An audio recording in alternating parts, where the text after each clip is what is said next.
the question is, well, you may have a good forward scoring the goal, but if you don't have a good defense, you will get a lot of goals, and then you may lose. So what I wanted my people to understand that everybody is important in the company. And if you mess up, all the company mess up, we are going to lose. So the lose is collective. But that's also something which takes time. And it was very hard. Not because my Brazilian colleagues did not understand, but because they didn't live the same history we lived many years together in Barcelona working in the same environment. So it's very difficult having 11,000 kilometers of sea and then try to develop this kind of, being together. So the distance poses a challenge. Well, the good thing is that despite of all difficulties, I think it worked. Localization in Brazil was probably last year. The Brazilian team delivers absolutely excellent quality, so at least our customer tells so. So that for me was sufficient. And also, the collaboration between Rio and Barcelona works very well. And Rio is self-reliant. So I would say that if I had some goals, the mission is accomplished. Now, can I become now complacent and say, well, now it's okay? No. That, I think, and that in any situation, you always remain on guard. Because things can go wrong. Besides the fact that also other things may change, and you need to readapt, to readjust. But I would say that the model was correct. And that's, I think, what we did. Thanks for your time and your patience.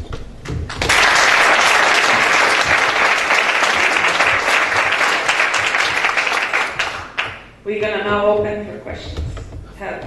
Gotcha here. Hi there. I was just wondering, you just mentioned that the Brazilian subsidiary was profitable in 2009.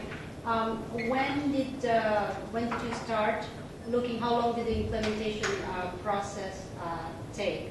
And another thing I thought was very interesting on all the steps, the careful steps that you took before really going into the country. Did you also, sometimes what we do at Xerox, we also look for the embassies at the country, like British Embassy in a different location where we're trying to open a hub or a spoke there. Did you by any chance do that too, or have any link with the consulate? Okay, your first question, as far as I remember, is the process. So first of all, just from the chronology. I had the idea in 2005. I started developing then more the model, and then we incorporated in Brazil in fall 2006. So during this time, basically in 1 year, I dropped the model, the prospection. So this is how it lasted. So it's a long way to go. Personal view is that you better devote more time in prospecting and seeing that you are wrong than understanding later that you are wrong. That's what I understood. The other thing is that talking about government and embassies. In Spain, what I did was following. Well, I obviously frequented the Brazilian consulate in Barcelona, which was more useful in order to get the company incorporated. More important was, at least in Spain, in Catalonia, so the region where I live in Barcelona, we have a local government which fosters local company to go abroad. And they're also representing Sao Paulo. There is also an office of the Generalitat in Sao Paulo. What they do is that besides providing you counseling, they also give you subsidies. Because they want to foster Catalan companies to go abroad. Obviously, we applied and we got some. It was not a fortune, but it was some money, and they always obviously accept some money.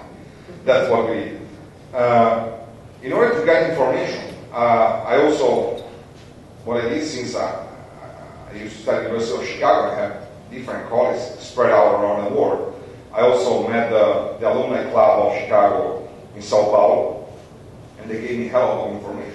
And the good people is that there are people who, like me, study in America, but they live in Brazil. So we have a common language, not only English, but in this case we talk Portuguese, but I would say certain mentality, but at the same time they are on the ground. So I learned a lot from them. think what I should and should not do. Particularly, I was a bit lost with what to do with government, labor law, because one thing is what your lawyer tells you, do's and don'ts. The other thing is that the practicalities. So, and then people who have a company, who have a business, have the law. Say, well, if you do that, no, it's okay. So that I think was my biggest help. Our IT guy asked us to speak a little closer to the mic. I'm sorry. No. Luigi, I have a question regarding, you said that in 2009 the company was profitable. Do you measure profitability in terms of a global company or two separate entities? And in that regard, do you have did you have to sign here, did the legislation either in Spain or Brazil require you, when you consulted your attorneys, require you to have an intra-company agreement to set up an intra-company rate just for tax evasion purposes and things, so that I don't know what's the income tax in Brazil, but do you see? I mean, too many questions. Let's take one by one. It is two separate things or just one? Okay, one by one. So first of all, at Localization, we have cost accounting. Well, I'm a financial guy, so I want to have good cost accounting. From a bookkeeping point of view, we used from the very beginning US GAAP, now with ISB, because in Europe now it's mandatory, which is very close to US GAAP. But we also have sections by company, and we try to allocate to each company what it belongs to. So I think we have a clear vision of what each subsidiary scores. First thing. The other thing, intra-company agreements. It's true. I would say that in most countries, it's mandatory to have what is called transfer prices agreement. So what we did already time ago, we went to one of the big four, or big five, or one is done, so we are now big four, and so listen, we are incorporated, we want to be compliant, what do we have to do? So as opposed to the typical big companies say, well, I pay something the audit, or you write a document, and so I'm compliant. No, that's what we did not. I read the law myself. I got also my accountant read the law himself. And then we wrote the agreements. And then I got the auditor simply screening and adjusting eventually the agreement. But it's very important. Why? Because Brazil is very strict as far as taxes is concerned. So it's not considered at all a tax haven. I would say it's a tax nightmare sometimes more than a tax haven. Spain is a tax nightmare too, not because of the rates, but because of the requirements. In Spain, we have thousands of requirements. Sometimes when I talk with my CFO, I say, well, I don't know whether I'm working more for the government or for myself. But not because I'm paying more money, because they require me this, require that, then sometimes they ask for information and we spend a hell of time. But again, I would say that in 30 years of activity at Localization, I had 6 tax inspections. I got clear through 6 tax inspections. So this is okay. In Brazil, we are fine. We also audit the Brazilian local subsidiary. So since we consolidate everything, and I have to show all the financial statements to Spain, I audit and I show them an audit statement. So that's, I would say, the cheapest way to shut up the IRS, Spain, so the Hacienda. No? That's the best way. So you have all these statements, and basically you make them suck. But then what they want to discover the audit, that's a different story.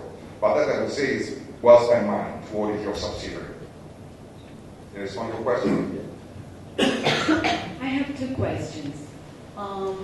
The first one is, how is the dollar depreciation compared to real affecting you, and what kind of strategies are you using to maintain Localization profitable here in Brazil? And the second question is, there's a general feeling in the market that Brazil could be a low-cost hub. And did you have this idea in mind when you started thinking about opening in Brazil? And what are your thoughts about it?